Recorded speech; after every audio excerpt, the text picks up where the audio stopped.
Missing Michael Vaughan, Monkey Mondays. Only the facts, always for Michael. The search for missing child Michael Joseph Vaughan continues into its fourth year, with investigators, family, and advocates refusing to give up hope. Michael, who was 5 years old at the time of his disappearance, vanished on the evening of July 27th, 2021, near his home on Southwest Ninth Street in the quiet community of Fruitland, Idaho. Known affectionately as Monkey, the young boy was last seen wearing a light blue Minecraft t-shirt, dark blue boxer briefs, and flip-flop sandals. He has blonde hair, blue eyes, and a bright personality that endeared him to family and neighbors alike. That evening, Michael had been reportedly playing his Switch in the living room with his father, Tyler Vaughn. In a brief window of time, just a few minutes, while his father went to the bedroom to awaken his baby sister from a nap, Michael disappeared without a trace. A massive community response followed. Law enforcement, canine units, drones, dive team, and volunteers scoured the surrounding areas for weeks, but no confirmed sign of Michael has ever been found. This is not a cold case, said Fruitland Police Chief J.D. Huff during a 2024 press briefing. This is an active and ongoing investigation. We are still following leads and gathering information. We will not stop until Michael is found. Over the past 4 years, Fruitland Police have investigated more than 1,500 leads, searched numerous properties, and conducted extensive interviews. In November of 2022, attention turned to a residence just minutes from Michael's home, a home where four people had lived at the time of Michael's disappearance: Sarah Wandra, Stacy Wandra, Brandon Shirtliff, and Adrian Lucen. Cadaver dogs were brought in. The ground was dug up. Potential evidence was sent for forensic testing, yet no physical remains were recovered and no arrests have been made related to Michael's disappearance. Michael's parents, Brandy Neal and Tyler Vaughn, have remained vocal, determined to keep their son's name in the public eye. We will never give up on finding Michael, Brandy Neal told local reporters. If you know something, anything at all, we are begging you to come forward. Michael deserves to be home with his family. The National Center for Missing and Exploited Children released a new age-progressed photo of Michael showing what he may look like at age 7. Michael's birthday passed in June without him for the fourth time. The case has drawn national attention and raised broader questions about child safety, rural law enforcement resources, and community awareness.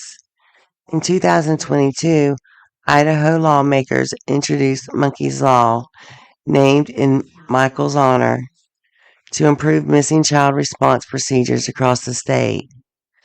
As the investigation hits its fourth year, law enforcement urges the public to remain engaged. Even the smallest detail, something you may not think matters, could be the key to bringing Michael home, said Chief Huff. If you know something, now is the time to speak up. If you have any information, please contact authorities. Michael Vaughn remains missing. His story is not forgotten. His name still echoes in Fruitland, on flyers, signs, and in the heart of those who continue searching. Anyone with information is urged to come forward. Justice for Michael is still possible. Hope still remains. And then go that way and go visit. Knowing a missing child's habits and routines is crucial because it helps searchers, investigators, and the community predict the child's likely actions and whereabouts. So we could come through this door.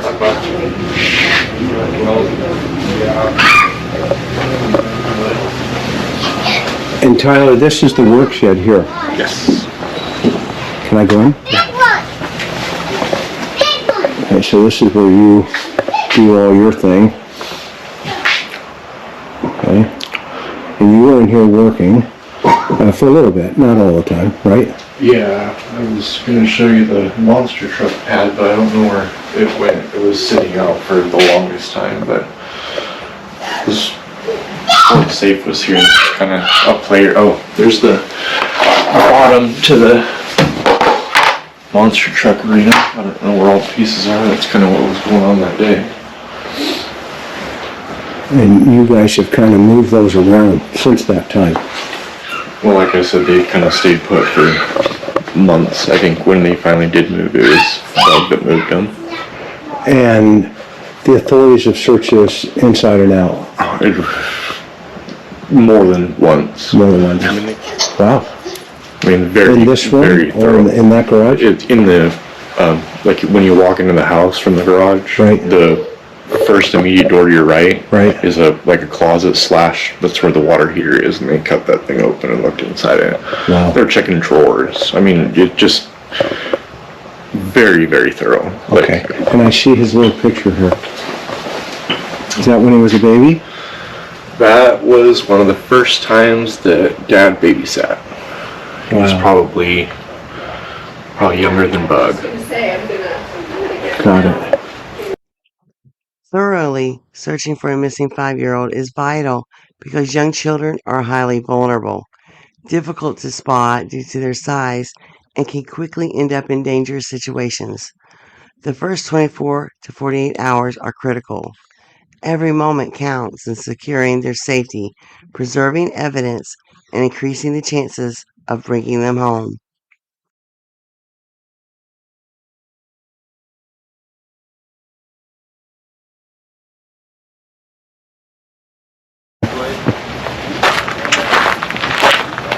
This one works a lot better. Yeah. So he could have come this way, down here,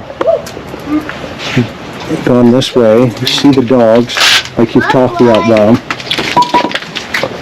which your neighbor's dogs here, which it's not uncommon for him to go visit. And then Showing people the path and activities a missing child took before disappearing is crucial because it helps jog memories, prompts potential witnesses to come forward, and allows the public to better visualize where and when they may have seen the child. It also helps narrow search areas, identify overlooked evidence, and reconstruct the timeline leading up to the disappearance. Come through the garage.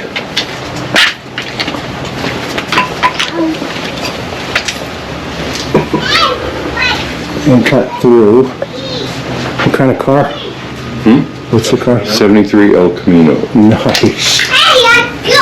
Classic car. And this door is typically left open or locked? No, this one's usually shut, and it's kind of hard to open, but Michael can do it. Michael can do it? Yeah. Has he opened it before? Oh, yeah. No problem? Yeah. Okay. It wasn't in this condition. What condition was it in? Well, It's hot out here.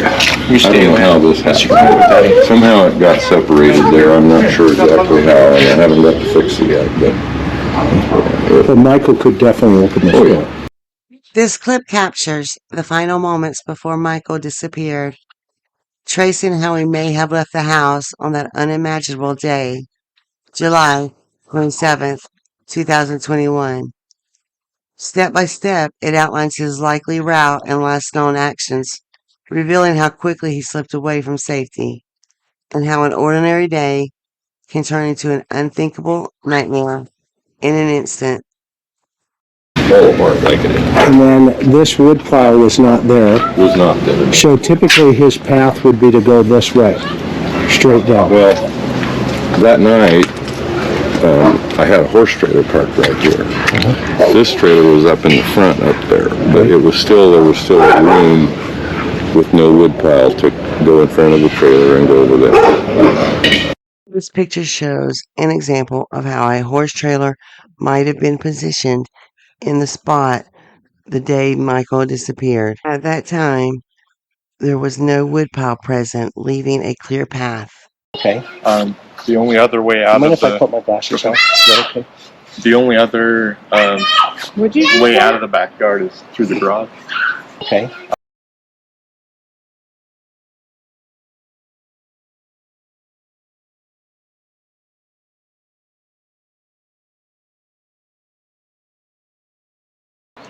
Okay.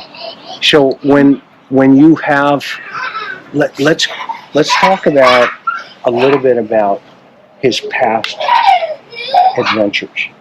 Okay. He's gotten out of the house before, hasn't he? Well, when he went to the splash pad, he was 4. He was 4. So about a year ago. About a year. Okay. No, a year a year before. A year before. Right. And so, did you find him at the splash pad? Dad was coming home, and he was following his brother that time. Ben had went to the splash pad, and he went Behind following Ben. Okay. So older brother, younger brother. Ben's going out. I'm going with him. Right. And did you find him over there? When I got down there, he was down there, and then the older kids walked home, and he rode home with me and got both barrels of Grandpa saying, "You're just too young, and right. You can't do that." And okay. I think he totally understood. He is a smart kid. And yeah. He totally understood Grandpa was mad. Okay. And he shouldn't. And he really didn't do it at all, to my knowledge, after that. Right. Yeah. Drive from Michael's house to the splash pad.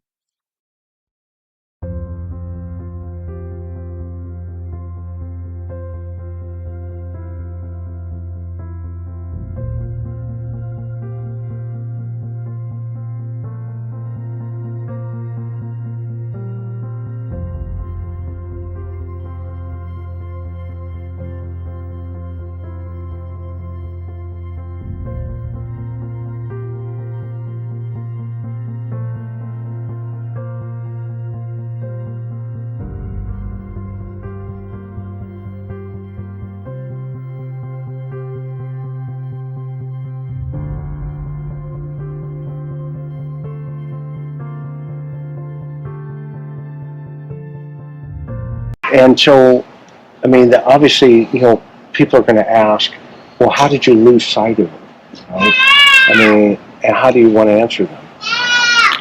I trusted that he would come out and play in the backyard, and I left him unattended.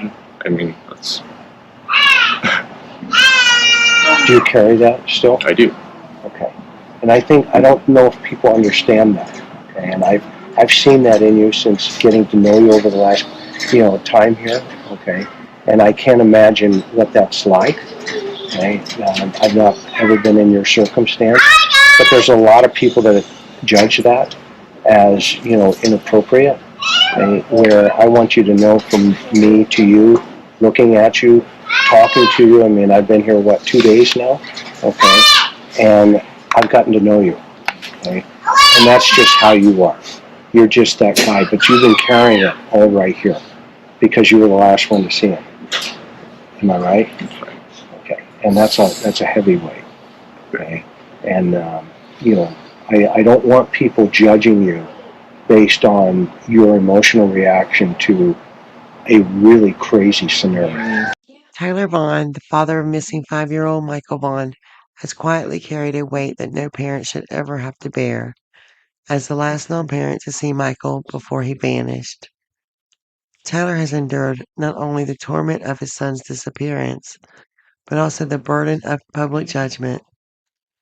His quiet, private nature, rooted in overwhelming grief and self-blame, has at times been misinterpreted by those who do not understand his pain.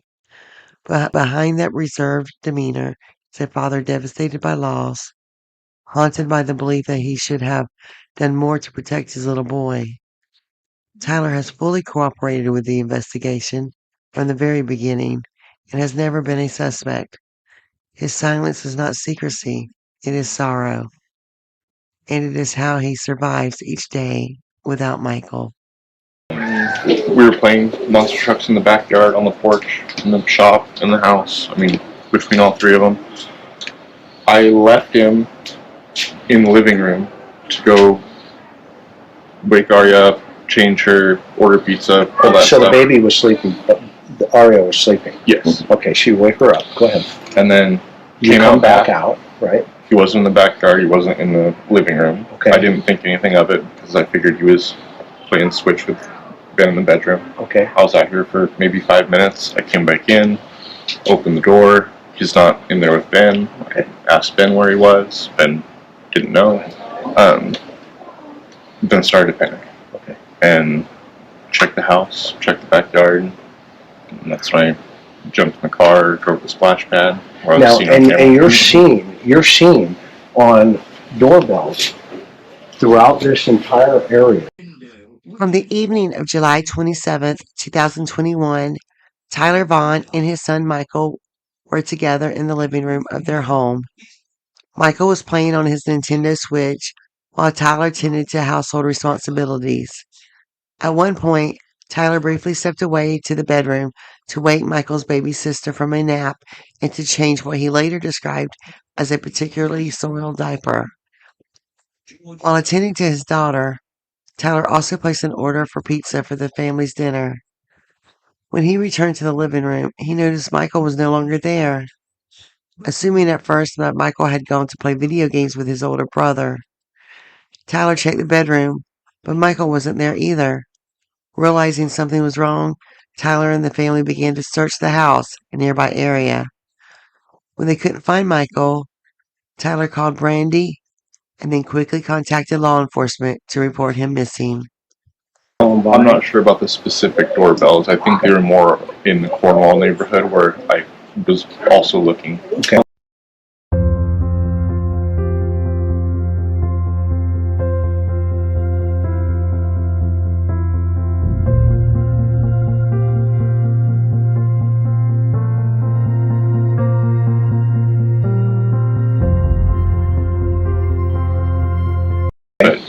Yes. And then you're seen on CCTV over at the splash pad. Okay, and so there's no question that you're out searching for your son. Okay, and I think there's a perception, sometimes that you didn't do anything. Okay, and so we're going to clear that up. Okay, the truth is you actually did a lot. Okay, and when you were looking for him, what was going through your mind? Panic. I mean, I'm scared. Okay. Where's my son? And did you call anybody at that point while you're driving? Just Brandy. So you call your sweetheart and say what? I can't find Monkey. Okay. But you're out actively searching for him. Okay. And at some point, you call 911. Yeah. After I got off the phone with her and I was walking through the Cornwall neighborhood. Okay. And I got to the end of the Cornwall neighborhood back. I don't even know what they call it, overflow, whatever the heck. But I was back there when I called 911. And then made my way back to the house eventually. Okay. And when you got back, though, the police were here already. There was a police car here. Okay. And that's when Dad had pulled up at about the same time. And that's when you pulled up, Bob. Yeah. Because you were actually out of the area. And you I left around 3, right at 3, then I came back at about 7:25. Okay. And so at that time, when you get back, you see Tyler talking to the police. No, he was in the yard with the baby. There was a police car that was in front of the house. Okay. What's her name? Anita. My interpretation of the route Tyler may have taken on July 27th, 2021.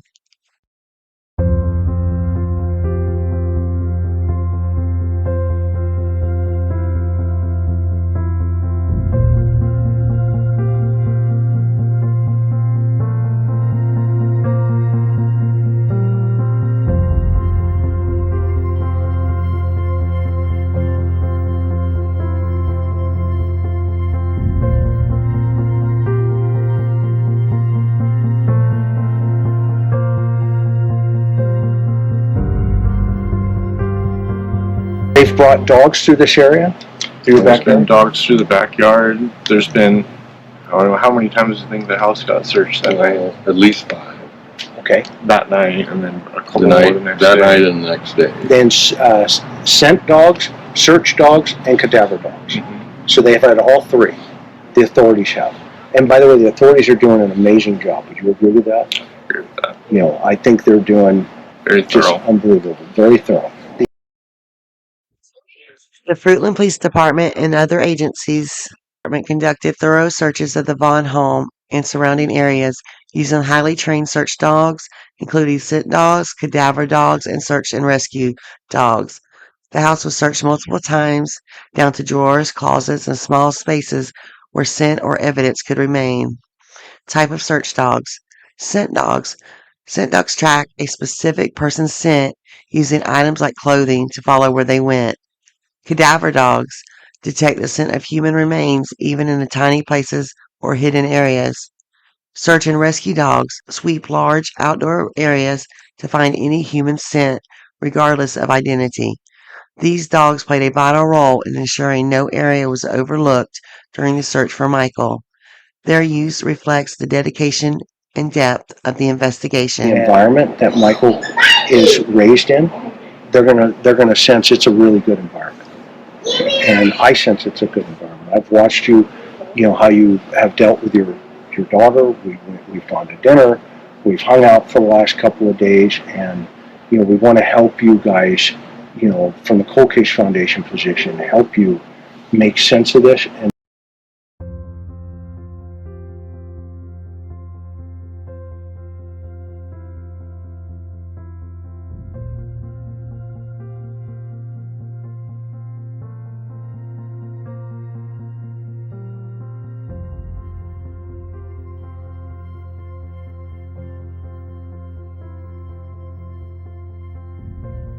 try, you know, to connect some of these dots, because I'm concerned that if he's a wanderer, which it sounds like he is, okay, that if he made it through that garage, and shift to him going up the street. That's right around the time you're ordering pizza, isn't it? About. Okay, so see the correlation there? Okay, that could be very critical. That, yeah, you know, you didn't have 100% eyes on, and then conceal it, okay, and then call the cops and say, my son's missing, get over here, and then be seen on CCTV, you know, talking on the phone and making phone calls to your sweetheart, who's at work, by the way, right? She's not even here at all, and that's verified through video, through her timestamp at work, through her employers, and you know, and so all of that information is solid. And she's not here, you're not here, in a different town. That's been verified. Okay, you are here watching the baby, and right now, you know, I'm not seeing it personally. You know, and so I think it was great to see the chief come out and say, we stand with this family. Okay, but we need other dynamics to take place here, because if the public is focused 100% on you guys, okay, we're missing an opportunity to focus out there. To note that after a year-long thorough investigation, the family is not a focus of our investigation at this point. They are continuing to fully cooperate with us in all of our efforts from the investigation standpoint. For the Vaughan family, this has been an extremely long and emotional road. You don't walk that road alone, right? So I could never fathom how you and your family have suffered. However, I assure you that the Fruitland Police Department will continue to earnestly investigate this case, and everyone here today is a part of your community and a part of your family. We will never stop looking. You need to know that. Whoever has Michael or knows anything and has information about Michael, please come forward. We need him home. We need our baby. Please. Thank you to the community and extended communities that continue to support our family, and law enforcement, all of the agencies that are helping to bring Michael home. Where Michael potentially could be in totality. Okay, and this case and other cases, everyone is unique, and this one is extremely unique So what we need the public to do, what we need you guys to do, is focus outside and start looking again for this little boy. Okay, in totality, in totality. Keep sharing Michael's beautiful face.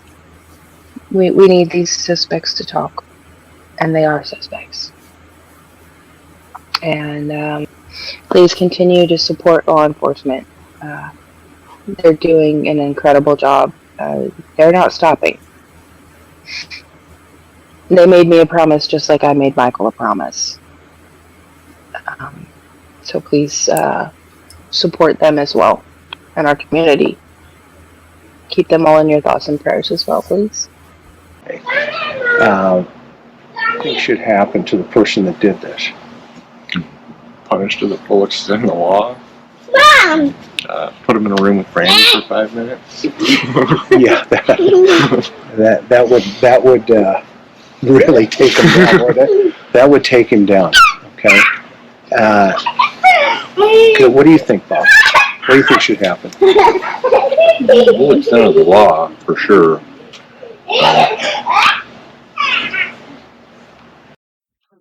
Kidnapping a child in Idaho is treated very seriously, especially when a child is involved. Penalties that depend on the degree. First degree. The definition of first degree kidnapping in Idaho is a kidnapping involving ransom, serious harm, sexual intent, or death. Penalty is life in prison, or in rare cases, the death penalty. Second degree murder, kidnapping without aggravated intent, ransom, or harm. Penalty is 1 to 25 years. These laws reflect Idaho's strong stance on protecting children from Actually, abduction. is for the focus to be on the family. Absolutely. And you've cooperated how many times? Every time they've asked. Right. And Countless. and the chief has said they stand by you guys and they're going through this journey with you together. I heard him say that. And you know what? That's an honorable man. You know, to live this with you. I know those investigators are probably going 350 miles an hour. Okay. And hopefully now we can get the public though to also see the advantage of looking outside of here and start looking. I mean, you got 5 trucks recently with Mikey's picture on them, and how 10 trucks now? No. 5 trucks. 5 trucks. Okay, in the western states, right? And into okay, that's huge. Okay, that's the kind of messaging we want because it is the public that one phone call that they pick up and they say, "Hey, I saw A, B, C, and D." He didn't just vanish. Someone knows something, and we need you to come forward, Brandy Neal Michael's mother said.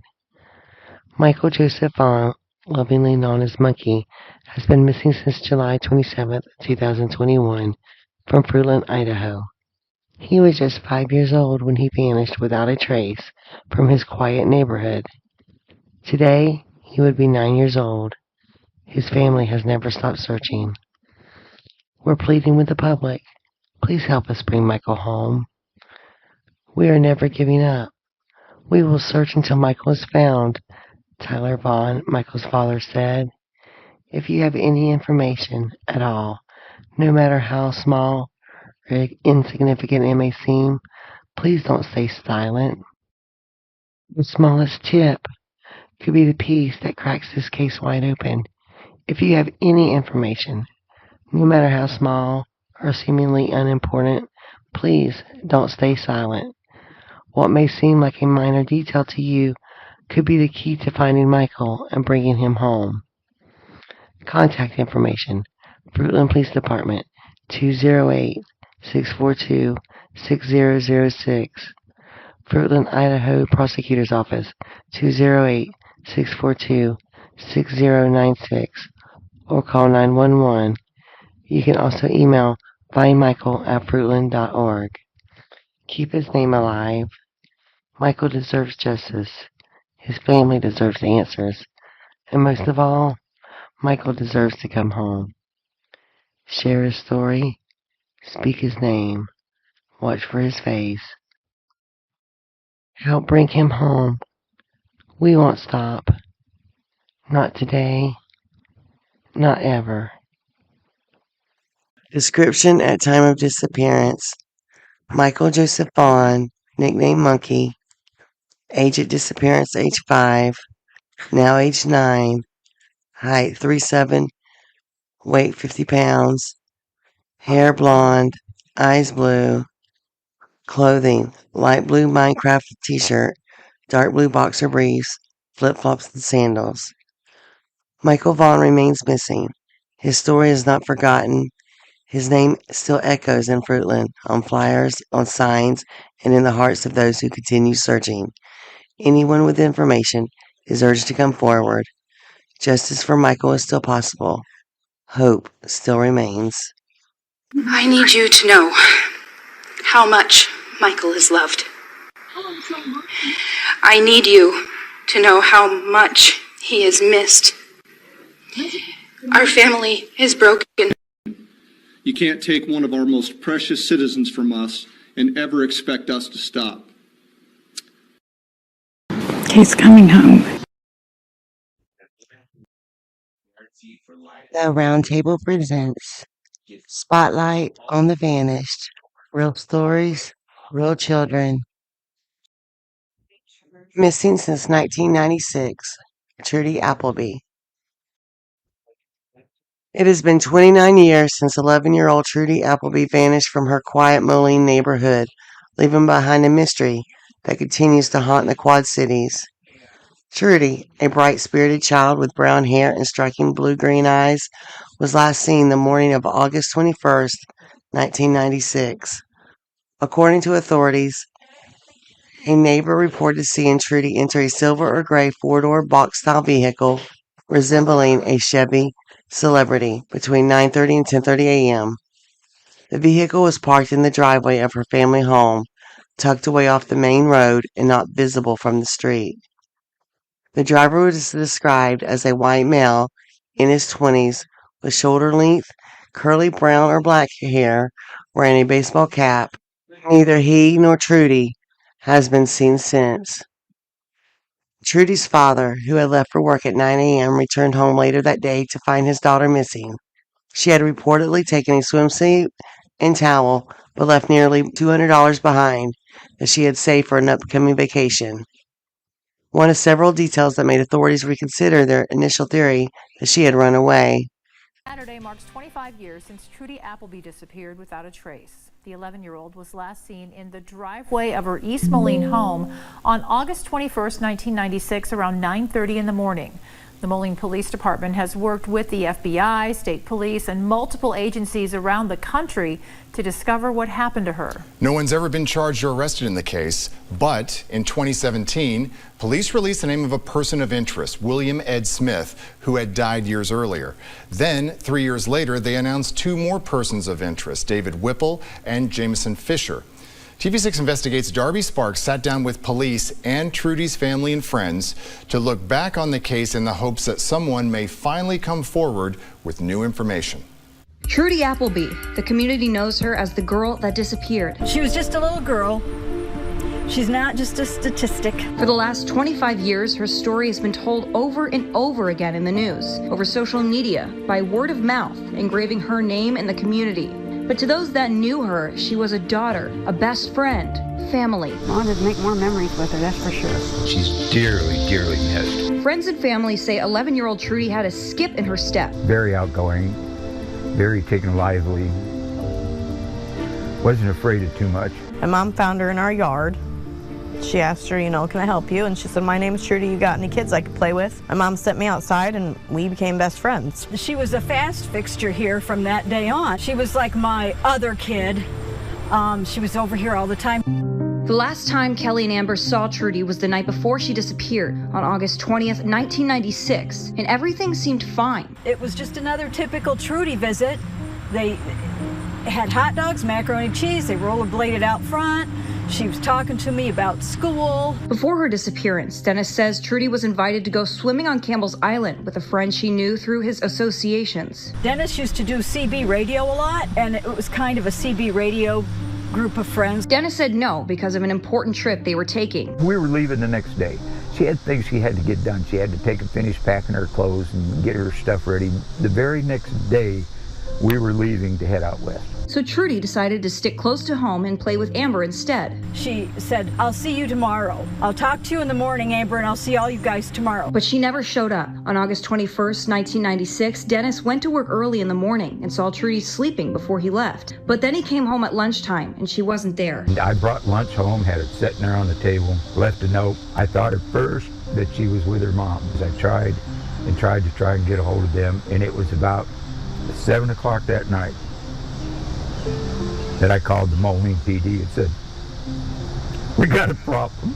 Trudy was seen by a neighbor in a car that morning with a white man in his 20s, long, dark brown curly hair and a ball cap, headed down the street. She was at this residence right here, and she looked out her back window and saw Trudy in the vehicle coming down this driveway right here. That's where Trudy Appleby resided at the time. That was all the information the public had until 2017, when police named Smith a person of interest in the investigation. In 2020, police also named Whipple and Fisher as persons of interest. Police and friends say Dennis was associated to them through his use of CB radio, a communication device truckers used to talk to each other. And police also say Whipple gave a statement a few years after Trudy went missing, claiming to have seen her in Smith's car driving towards his home. Police say that while no arrests have been made, they continue to work the case in the hopes that one day they will bring her justice. I think Trudy was lured into going swimming.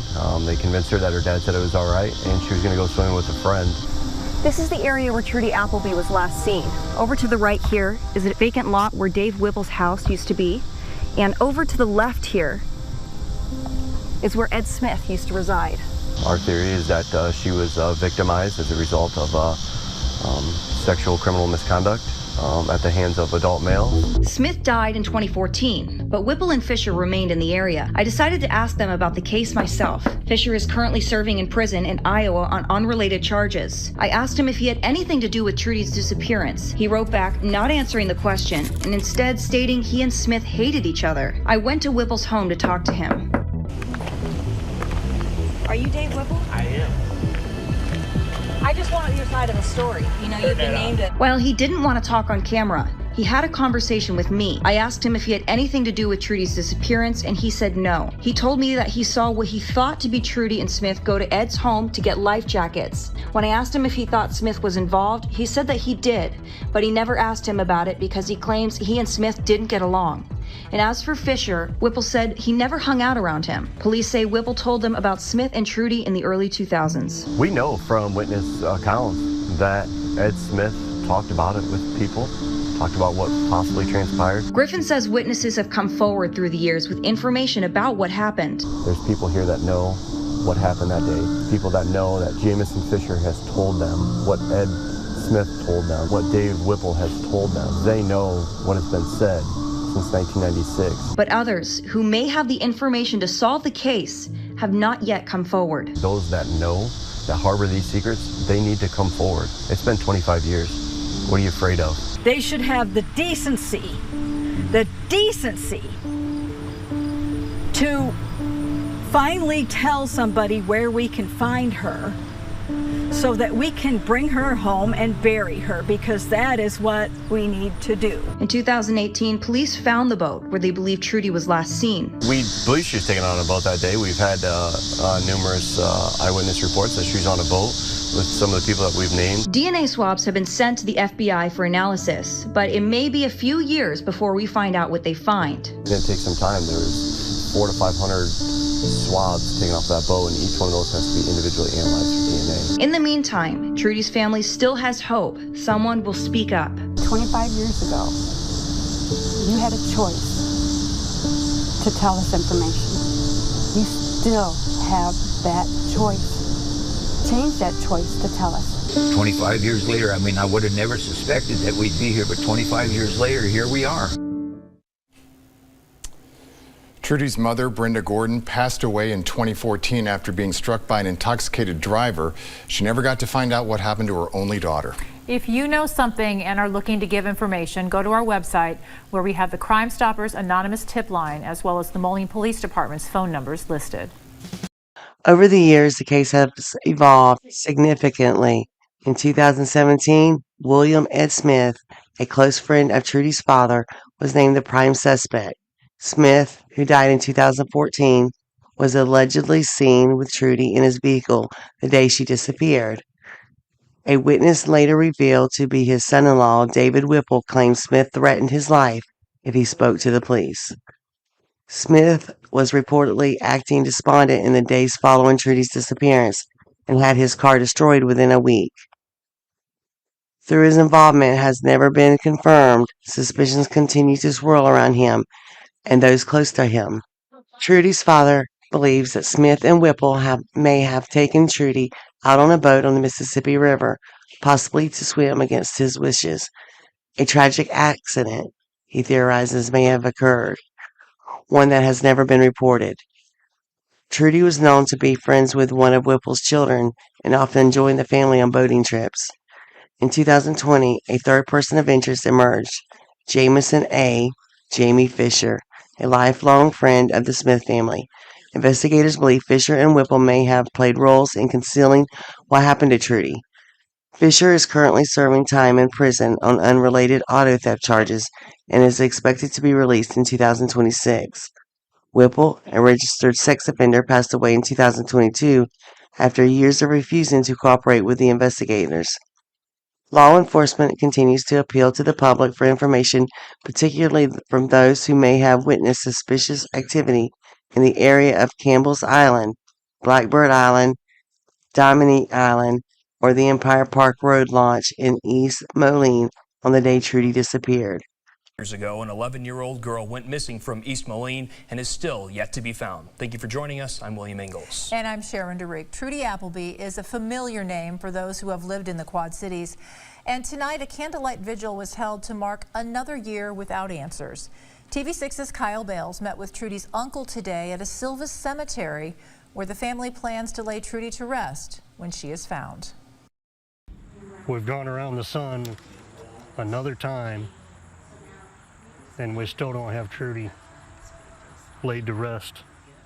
Although there is still no gravesite for Trudy, a memorial bench sits in a Silvis cemetery to give friends and family a place to remember her. Every day of the year is a day that I'm missing Trudy. Every day I think of her. Every day a thought, one way or another, crosses my mind. The date, August 21st, sticks in the minds of all who remember Trudy. And each year on this day, a vigil is held, not only to honor Trudy, but also to remind those responsible that she will not be forgotten. It's a reminder to them about what they did and what they know and what they choose to keep secret.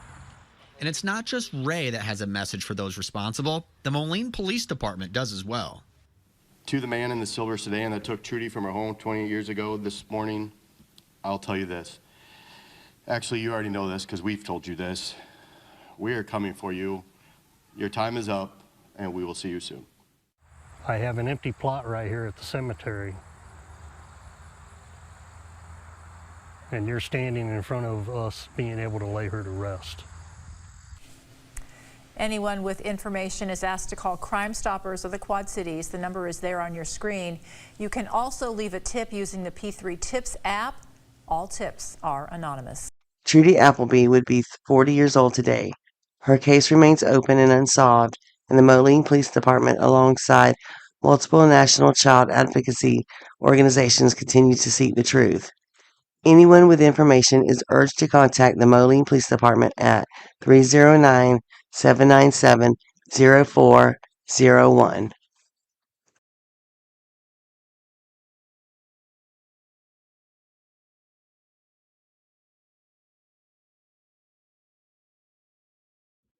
Hope, that's why we're here.